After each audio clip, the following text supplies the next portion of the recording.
Want to unlock this secret to sounding way more natural when you speak English? Well, we're about to dive into some everyday idioms that are going to completely transform your conversations and really help you sound more like a native speaker. So, let me ask you this. Do you ever feel like your English is a little, I don't know, robotic? Like you know all the grammar, the words are correct, but it just doesn't have that natural flow? If you're nodding along, don't worry. That's a super common feeling for a lot of language learners. You know, the secret to closing that gap is often hidden in plain sight. It's in the idioms, these colorful, everyday phrases that native speakers use without even thinking about it. And that's exactly what we're going to break down today. All right, let's kick things off with a feeling I think we can all relate to, being completely and totally overwhelmed, especially when it comes to work or school.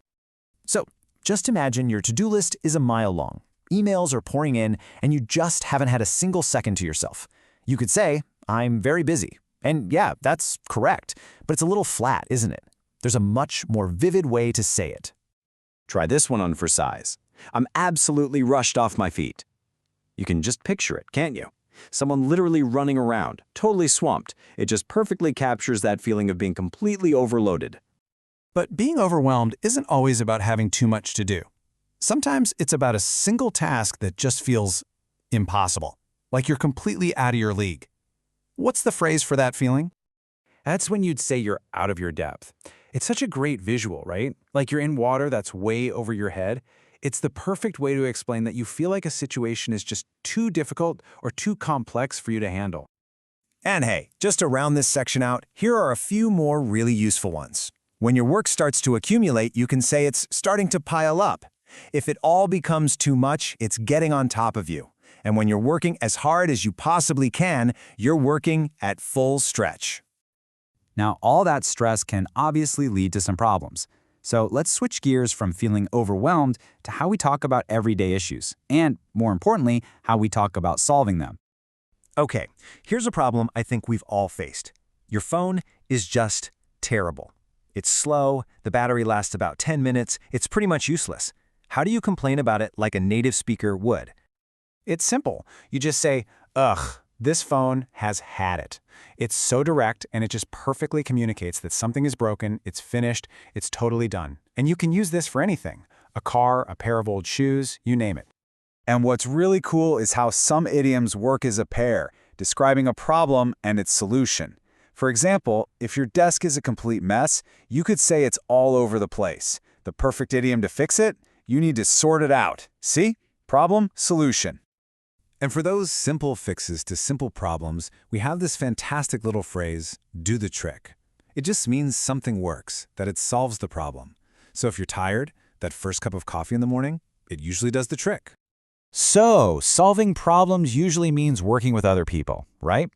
Let's dive into some essential idioms for communication and teamwork, whether you're at the office, in class, or just hanging out with friends. Okay, we've all been here. Your boss asks you a question and your mind just goes completely blank. You could say, I don't know, but to really drive home the point that you have zero information, there's a much better phrase. You'd say, I'm sorry, I don't have a clue. It's just so much stronger and more natural. It really emphasizes that you're totally in the dark on that topic. And of course, good teamwork is all about communication. When a colleague is having a tough time, you can offer to help them out. If you want to recommend them for something, you can put in a good word. And if you do, they might just be in with a chance of getting that promotion, meaning they have a real shot at it. All right, for our final section, let's talk about something we're always running out of. Time. Let's look at how we describe moving fast, taking it slow, and just how we approach our tasks. Think about the two sides of time pressure. When you're rushing around feeling impatient, you're in a hurry. But what about the opposite? When you want someone to just relax and not rush, you tell them to take their time. These are fundamental phrases you'll hear all the time. Now, when you're facing a massive project, it's so easy to get overwhelmed. The absolute best advice? Just take it one step at a time. This phrase is perfect for describing that process of moving forward slowly and carefully, just focusing on one little piece at a time. And finally, if you want to promise something will be done really, really fast, you can say it'll be finished in no time. It's a great way to reassure someone that you've got it under control and it'll be done before they even know it. So there you have it. From being rushed off your feet to getting something done in no time, you now have this fantastic new set of tools. And remember, these aren't just words.